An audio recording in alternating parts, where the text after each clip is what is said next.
which of the differential equations are separable? And I encourage you to pause this video and see which of these are actually separable. Now, the way that I approach this is I try to solve for the derivative, and if when I solve for the derivative, if I get dy over dx is equal to some function of y times some other function of x, then I say, okay, this is separable. Because I could rewrite this as I could divide both sides by g of y, and I get 1 over g of y, which is itself a function of y, times dy is equal to h of x dx. You would go from this first equation to the second equation just by dividing both sides by g of y and multiplying both sides by dx. And then it's clear you have a separable equation.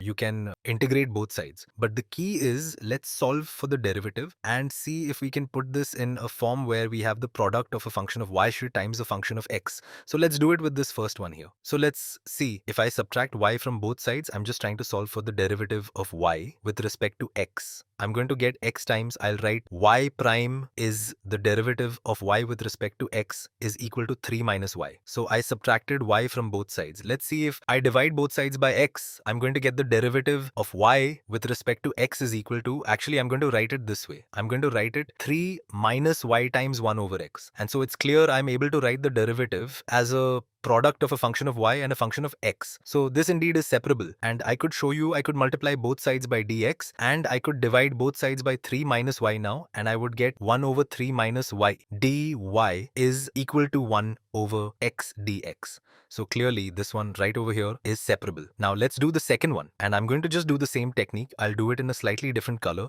so we don't get all of our math all jumbled together. So in this second one, let's see, if I subtract the 2y from both sides, so actually let me just do, let me do a couple things at once. I'm going to subtract 2x from both sides. I'm going to subtract 2y from both sides. So I'm going to subtract 2y from both sides. I'm going to add 1 to both sides. So I'm going to add 1 to both sides. And then what am I going to get if I do that? This is going to be 0. This is going to be 0. This is going to be 0. I'm going to have 2 times the derivative of y with respect to x is equal to negative 2x minus 2y plus 1. And now see, I can divide everything by 2. I would get the derivative of y with respect to x is equal to, and actually, yeah, I'm just going to divide by 2. So I'm going to get negative x minus y, and then I'm going to get plus 1 half.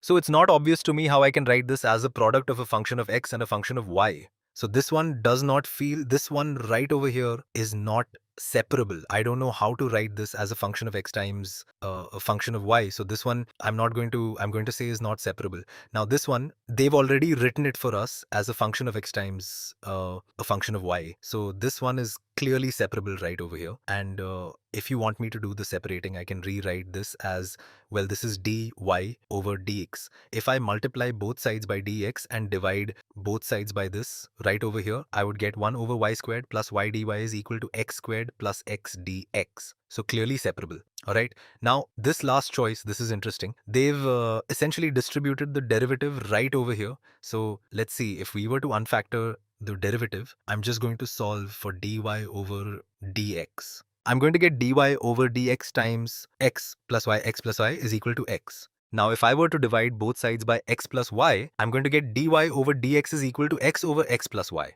And here my algebraic toolkit of how do I separate x and y, so I can write this as a function of x times a function of y, not obvious to me here. So this one is not separable, so only the first one and the third one.